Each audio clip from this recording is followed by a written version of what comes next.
Thank you for clicking. In this video, I would like to discuss symptoms of authoritarianism creeping up into our society. My name is Dr. Samrai. I am a professor specialized in international social pathology, and also I am an active prison counselor of 20 years experience.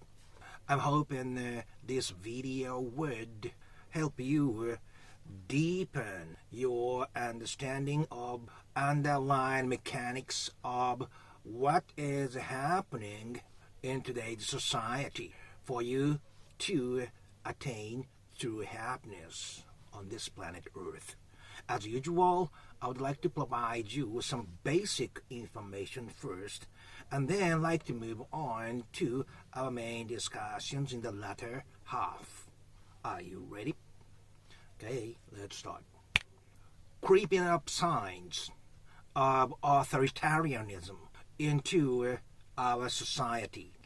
Actually, I get a hint of this topic from an article, Top 10 Signs of Creeping Authoritarianism Revised, which was written by Mr. Stephen M. Walt, uploaded for FP Insider Access. So, I go authoritarian symptoms one by one. Number one, they manipulate information. They easily lie when they face inconvenience. Number two, they don't care about anybody than themselves. They don't share things with others. Number three, they have low self-esteem. Number four, they have low cognitive complexity. Number five, they use government surveillance against domestic political opponents. Number six, fear-mongering and demonizing the opposition. And number seven, authoritarian people are hostile to others, believing that this world is a dangerous place. That's pretty much the basic characteristics of authoritarian people. Oh, by the way, if you like this kind of discussions, please click that green and yellow good luck charm logo. And now I like to introduce you some of the examples that I saw on the news. Oh, by the way, these are my speculations. I put it clear. Ms.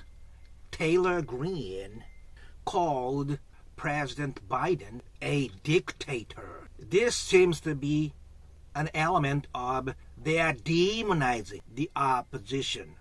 And Mr. Trump is always overreacting to what others say. This could be the symptom of their low esteem. They are always feeling like under threat by others. They overreact to what happens to them. And I also read a news that Mr. Tucker Carlson himself said he lies when he is pushed into the corner. This is a clear symptom of authoritarianism. They easily lie and also manipulate information. Also, some GOP members are threatening Ms. Nancy Pelosi and also the probe panel about January 6th riot. These threatening others are the signs of their hostility and aggression. Also, again, Mr. Tucker Carlson, seeing the confusions that are happening along the south borders, called it an example of great replacement and purge of good white citizen. Great replacement is one of the conspiracy theory in France that by welcoming more and more immigrants into France, they are trying to push out white people. This conspiracy very often used by authoritarian personality, and this is considered to be the sign of low cognitive complexity.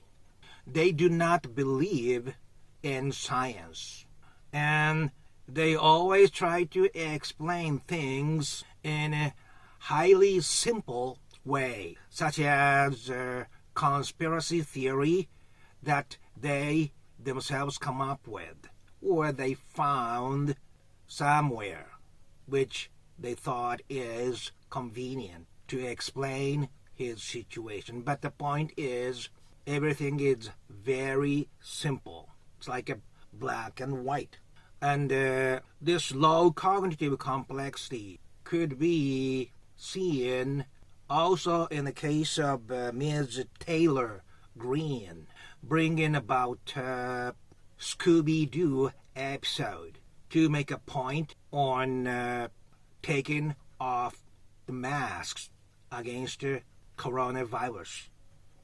Also, Tucker Carlson, when he saw government spending a lot of money to support people from Haiti, he goes, "We do not owe anything to Haiti." This is a symptom of authoritarian people not sharing benefits with others. They only cares about themselves. Although these are all my speculations, these news I introduced are all true. And now, to deepen your understanding on what authoritarian personality really is, I would like to briefly introduce you to under what kind of parenting authoritarian people are produced. There are two types. One type is highly oppressive parenting. Under such parenting, kids are not allowed to say no. They must obey what their parents say if they want to live under the same roof. And kids, of course, have to choose that because they cannot be independent. Second, parenting that produce authoritarian personality is parents with conditional love. Those parents who manipulate their love, those parents who only love their kids when they did what they are happy about. And when the kids did something wrong or what they don't want them to do, or they fail to do what they expect them to do, they just ignore, or no response, or no love. So psychologically, kids are conditioned to have to do what their parents are hoping for by killing their own. Both of them are living for their parents' value, not their own feelings or their own values. So this creates a person who respects absolute authority, at the same time carrying anger inside because they are forced to do what they are told to do. Absolute power and anger. And what do you think those kids do when they failed to do what the parents are looking for?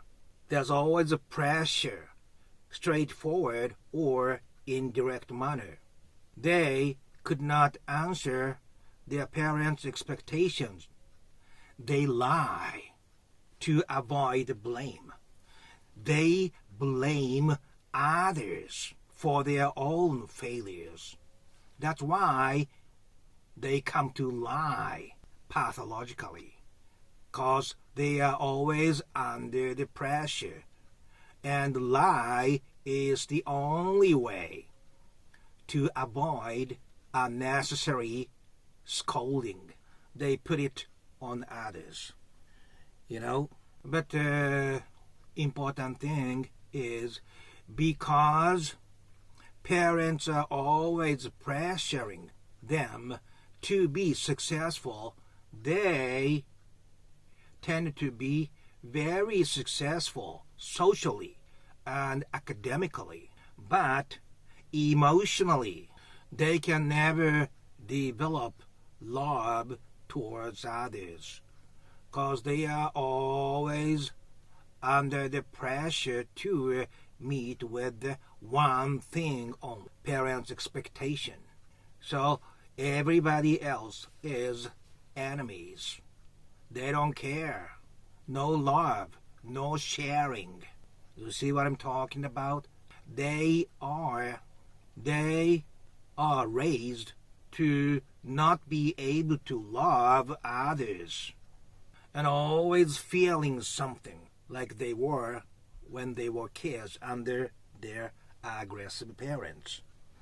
This is the basic psychological mechanics of authoritarian person. And lastly, I like to talk about why we have to be so careful about blocking authoritarian people holding the power. Authoritarian, the root was possess. So what the authoritarian leaders do is possess the public resources as their own. In other words, they privatize the public government to their own benefit, ignoring the happiness of general public. You see, possession is the very core of authoritarianism. Possess public thing and not share it with others, although all those public things are paid by public taxes. So once we let the authoritarian people hold power, all they do is things beneficial only to them. Some of them might possibly overlap with the others, but not all of them. And when you are treated good because your values are in line with his value, you are placed inside his circle. But the scary thing is just tiny, teeny things which doesn't match his idea. You are easily thrown out of that friendly circle, So who he hang out with always changes. That is why Mr. Trump has been changing his age. And now he is even criticizing his own daughter and his son-in-law. You see what I'm saying? They do not trust anybody, including their own kids. And they just copy what their parents did while they were kids.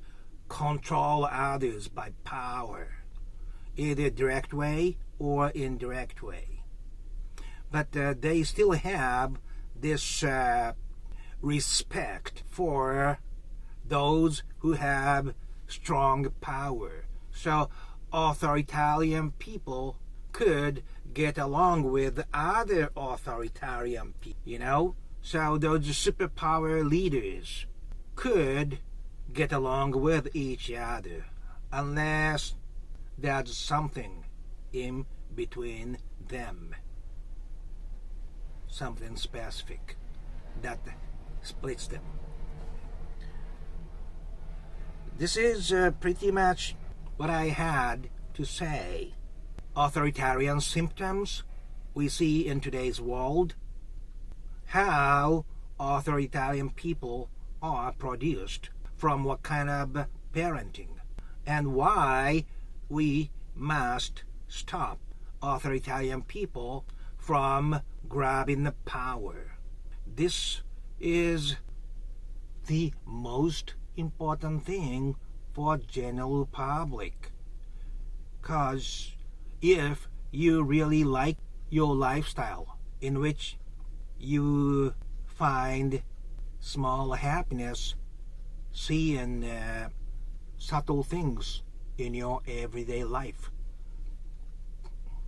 because all those subtle things are going to be crushed. All those small goods you face every day is crushed by the unavoidable oppressive force. If you want to live peacefully, appreciating small happiness every day with your family, beautiful dandelions on the street, beautiful nature, all those things, they don't care. They crush under their own self-centered interest. You must keep it in your mind. Okay? Because without getting together, we cannot stop it. Okay? I would like you to think about this. Wherever you are, my friend, on this same small, wonderful planet Earth, during this miraculously short period of time. Bye-bye now.